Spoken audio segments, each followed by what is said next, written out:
Previously on Alan Wake, Alice has been kidnapped. Alan, please help me. Alice? You'll do exactly what I say if you ever want to see your wife again. I can't tell anyone except my agent Barry. Damn it, Barry, they'll kill her. You're my best friend, and I'm worried that you're not right in the head. The ransom is a manuscript I supposedly wrote that's coming true before my eyes. It happened just the way it was on that page. So dark. I have found only a few scattered pages. I want the entire manuscript. The deadline is in 2 days. I found Mr. Wake's pages. Good girl. Well, mister, this here's Rose's trailer. You mind me asking what you want with her? We're just here to talk to her, pal.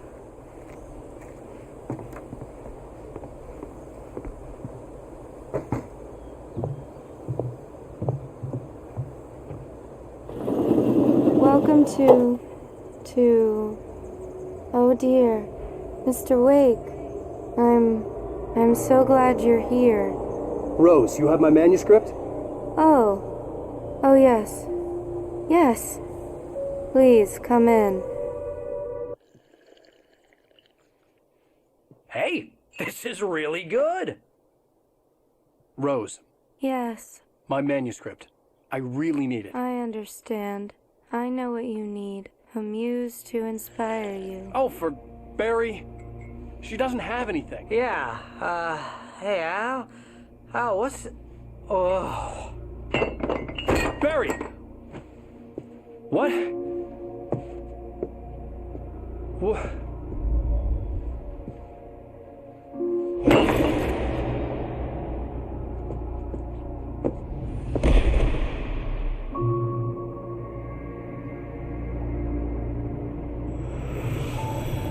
It's coming for you, hiding in my barber's skin. I'm too weak to stop it. You must turn the lights on. I promised I'd come visit you and your lovely wife. You must finish what you started. I insist. You must turn the lights on. Turn the light on. Back to work, boy.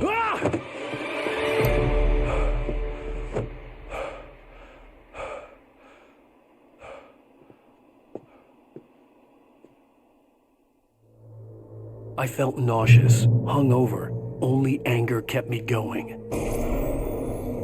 I can't tell reality from dream anymore, but it seems I have an imaginary editor to help me. She's an old woman in a funeral dress. I call her Barbara Jacker. She's very strict. I'm writing faster and faster. My manuscript is being heavily revised. The edits are getting very aggressive, and each day there's less of me and more of her. I hate it, but I know she's right. She promises me I can save Alice this way. She knows more of this than I do. About the complex incantation I'm attempting. About this place.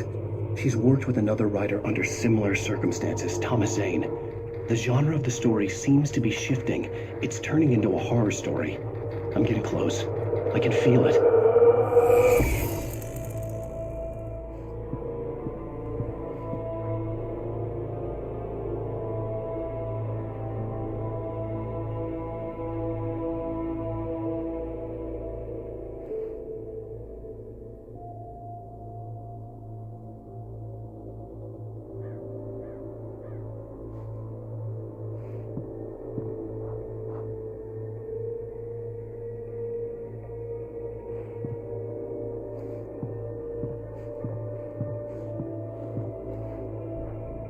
Rose took a day from me. I had less than 12 hours left to meet the kidnapper. All I could do was get Barry into the car, work something out once I got on the road. Barry was out of it. He was way too heavy to carry. You're right. I deserve more money. I'm so handsome. Welcome to the Oh Dear Diner. What can I get you today? Coffee? I couldn't work up much hate for Rose. Something had used her to get to me and left its mark. First refill is free. Milk and sugar on the counter there. Would you like to hear today's specials? Thank you. A nice day. come back soon.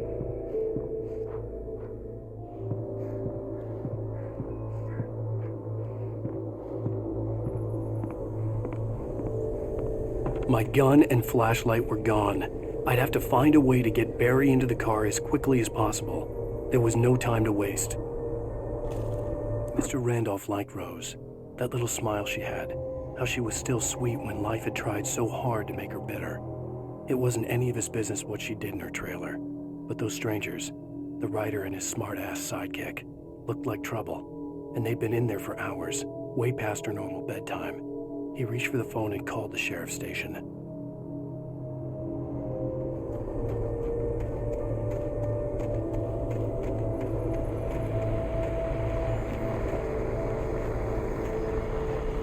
I just stepped outside to catch a breath of fresh air, and let me tell you, the weather's getting heavy.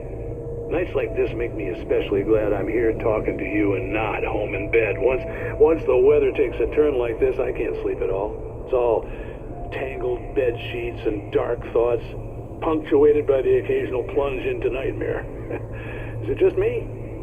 Well, perhaps it is. But I hope I can make the night a little bit easier to get through. Caller, you're on KBF FM. Hey, Pat, it's Walt Snyder. What's on your mind, Walt? Well, I ain't the way you are, but, well, I can't sleep either, you know? I just been staring out the window here, trying to make sense of it all, but,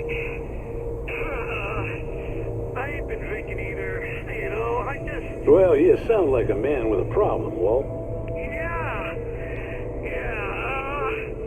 I had argument with Danny, and, then I got in trouble with the law, and, I'm just, well... I heard something like that, Walt. Yeah, well, Danny's my best friend, and, they let me out on bail today, and now I'm just alone here at the window, waiting. Man, and there's something in the air tonight, man. I was just outside looking up at the sky above our broadcast tower thinking the same thing. What are you waiting for, Walt? I don't know. Something's gonna happen. I think I better go. Well, Walt, maybe... No, thanks, Pat. Well, good luck to you, Walt. Hang in there. Let's take a little break, folks. This weather's really something else, huh? How can I be sure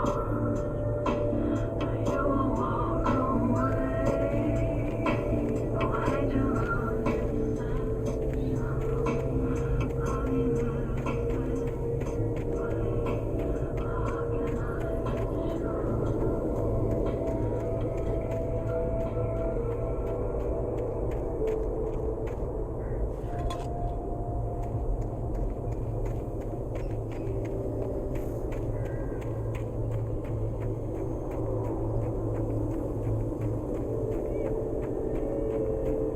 Oh, you're gonna get it now. God knows what you've done to that poor girl. This is Agent Nightingale, FBI! Get him up, Hemingway! You're under arrest. You move a muscle, I'll unload right in your goddamn face! Stay right where you are, Spillane!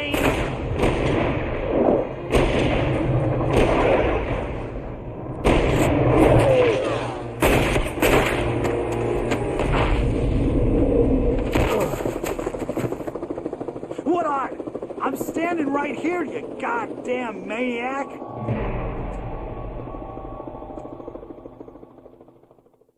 I hated to leave Barry behind, but there was no way I'd miss my appointment with the kidnapper. Move it! I'll have your shot if you let him get away.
The darkness that wore Barbara Jagger's skin slept fitfully in the dark place that was its home and prison.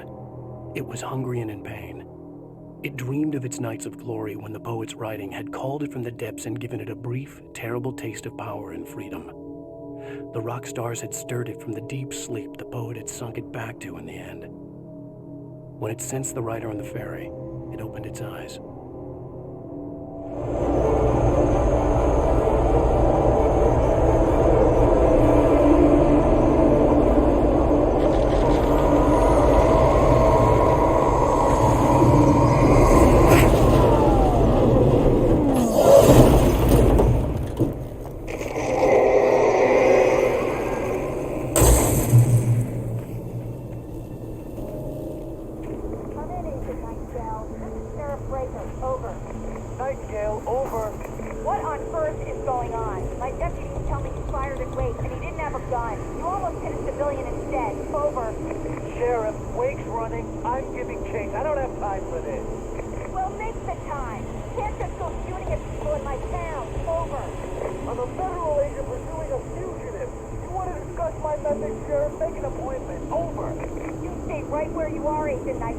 I'm on my way. Out. The suspect was last sighted running along the gorge that leads westward from the trailer park. All units are advised that the suspect may be armed. Approach with caution. James out.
This horror was everywhere I went, circling me. The cops didn't stand a chance. They were after a writer, not a monster.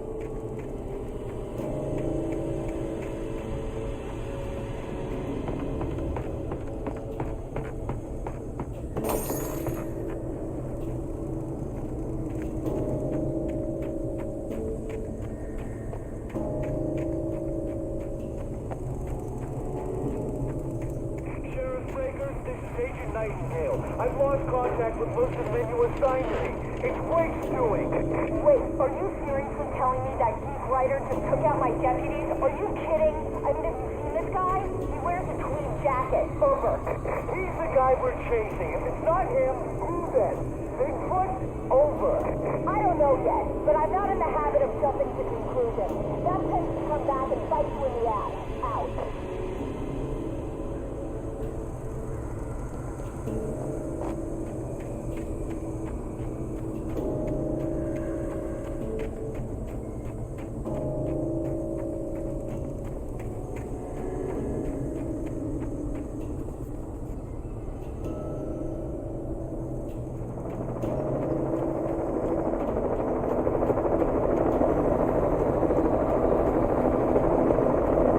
You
This is James. Mulligan, Thornton, come in. Over.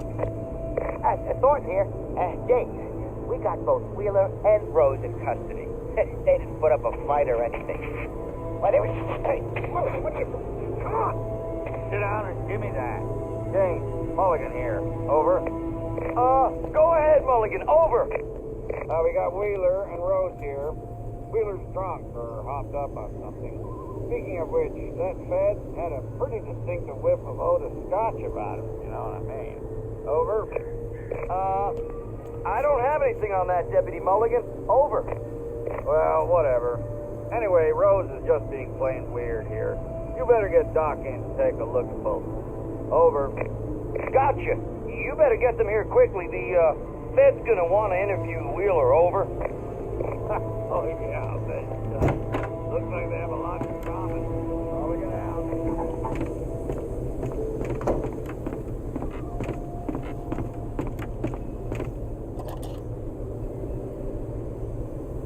I could see the lights of the radio station in the distance.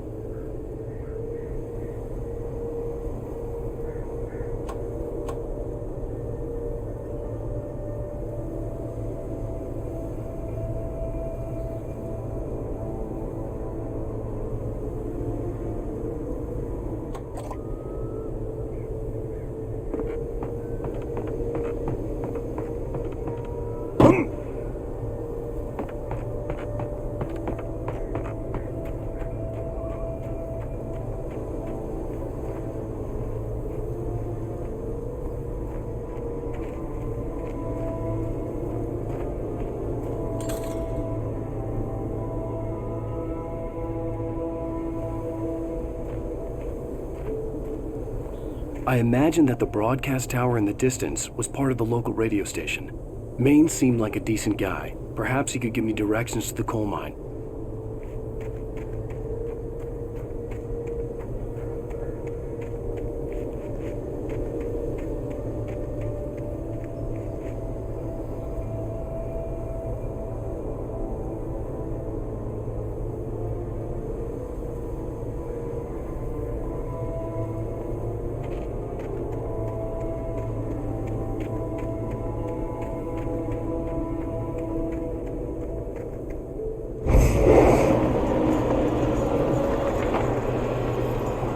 Unnatural shadows clung to the gate.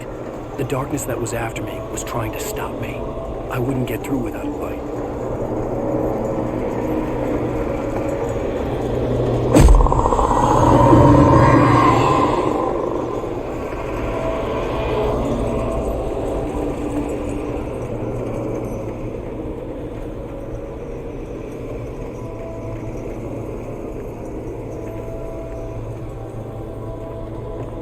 There was no power to the searchlight.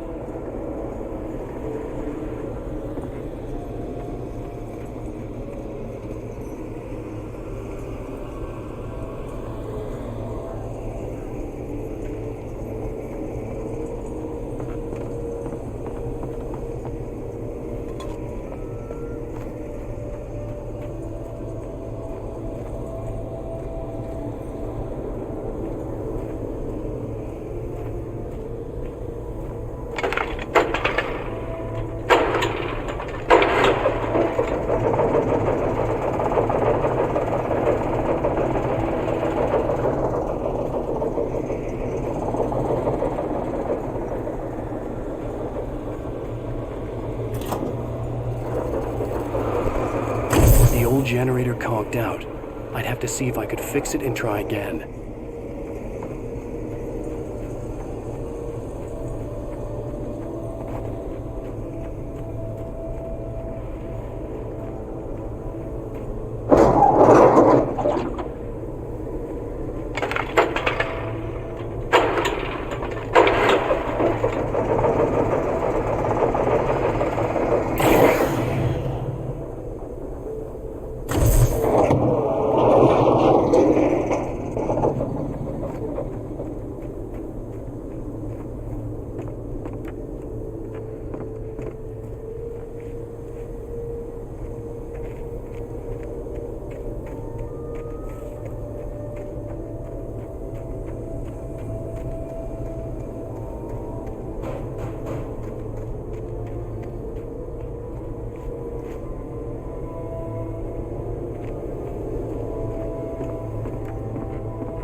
It took me a moment to recognize the flashbang grenades.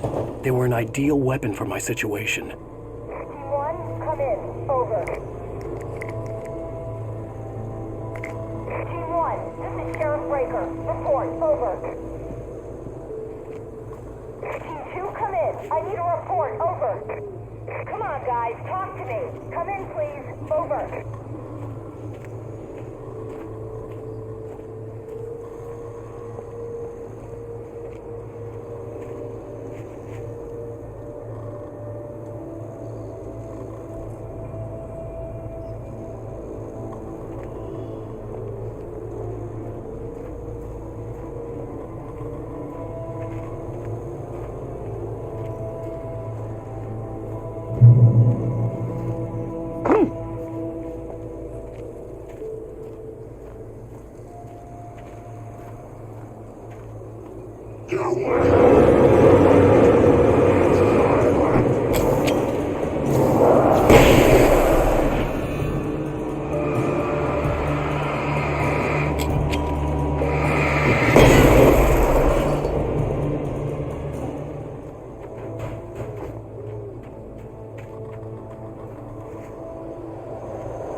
And here's another call.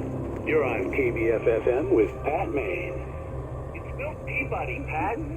What's on your mind, Milt? Well, I live near the trailer park, Pat, and there's a big ruckus going on over there. Well, that's just up the road from me, too. What's going on, do you know? I don't know, but there's a bunch of police cars there, lots of sirens, a helicopter buzzing around, and I think I heard some gunshots. Gunshots? Yes, sir, like from a pistol. So can you find out what's going on? Because it's just next door, and they're popping off guns there. They're still shooting? No, it was maybe 10, 15 minutes ago. It sounds serious, Pat. I'm telling you, it don't sound like no party. Well, I'm certainly going to give the station a call, Milt. Okay. You'll hear it here as soon as I hear from them. Okay, thanks.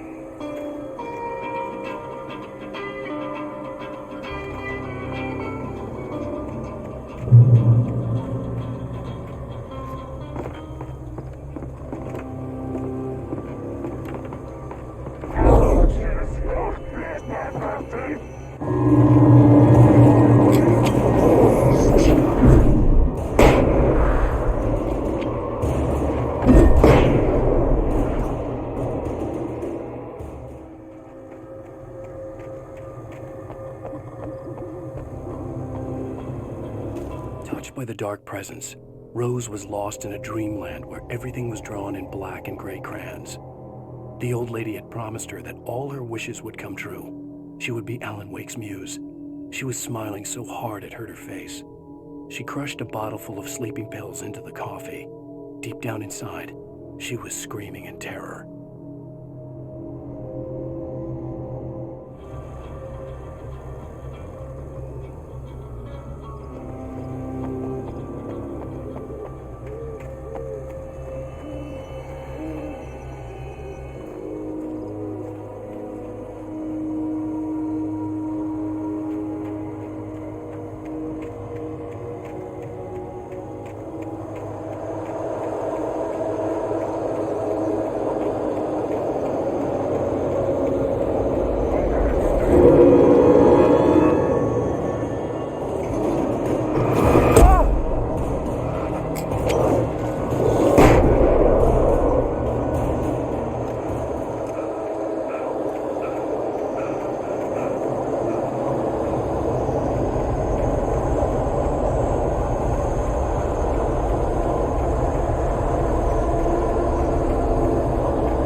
hope Maine could lend me a car to get to the coal mine. Oh, why, hello, Lorna. What do you have for us? I just don't see why the cops bothered with the trailer park. What do you mean? It's a trailer park. Of course you would have trouble knowing one.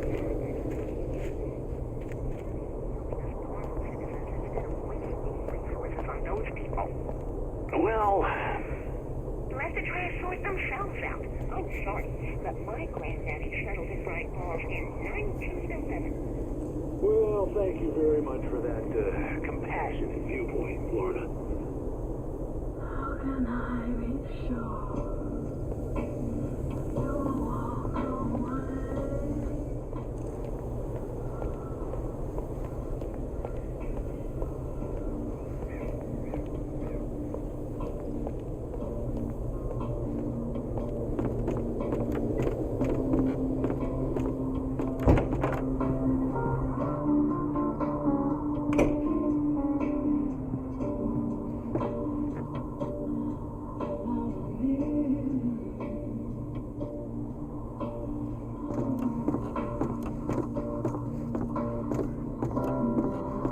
Oh, here's a little surprise.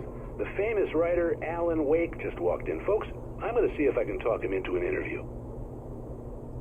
Come on in, Mr. Wake. Let me give you a little background while he prepares himself. You've all heard the name, of course. Alan Wake is the author of a very successful series of Alex Casey crime novels. He's changed gears, though. He's now working on a horror story.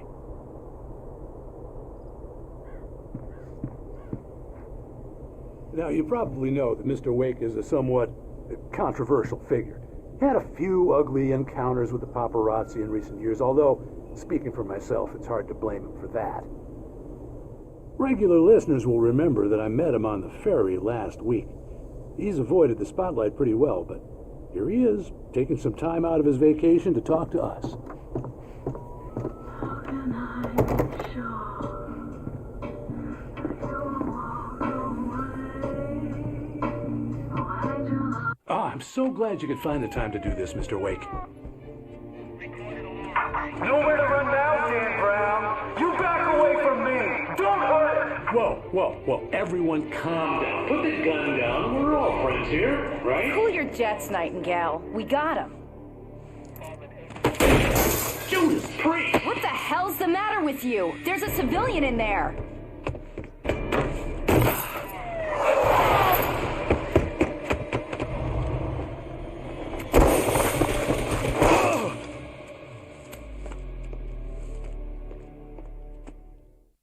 I'll get you yet, even if it kills me. You hear me? You hear me, H.P. Lovecraft? I had fallen off so many cliffs it was ridiculous. That's what you get for naming a book The Sudden Stop. It was probably good I hadn't had the chance to tell Maine where I was going. I'd have to lose the cops and find my own way to the mine.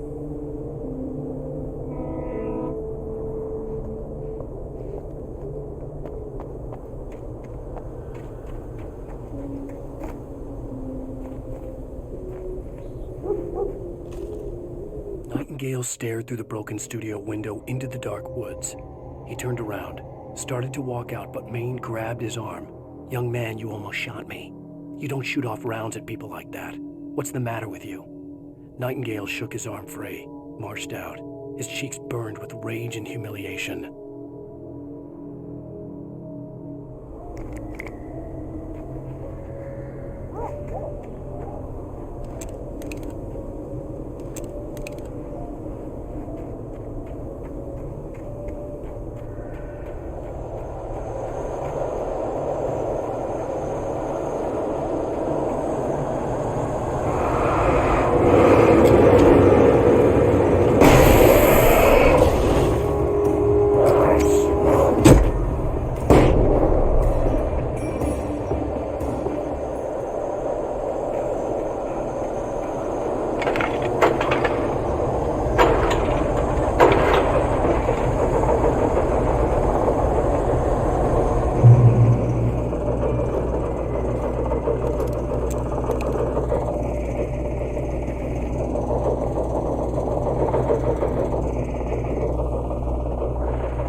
There was no sensible reason for the power company work lights to be here.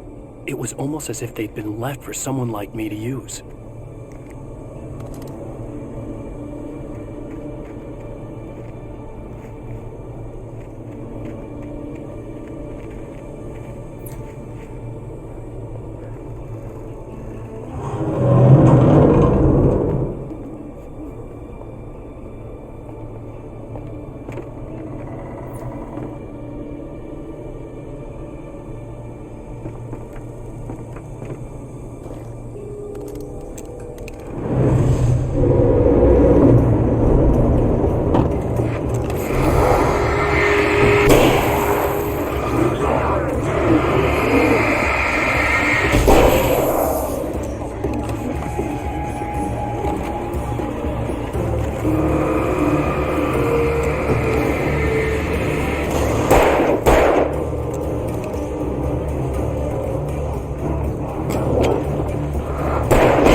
The bulldozer's engine roared to life. Mud and rocks flew as it fought for traction. It crashed through the concrete wall and landed heavily in the yard. If it were an animal, it would have shaken its head after the impact, fixed its eyes on me, and charged. Of course, it had no head, nor eyes. Shadows crawled on its form, twisting it into a monster. Then, it came for me.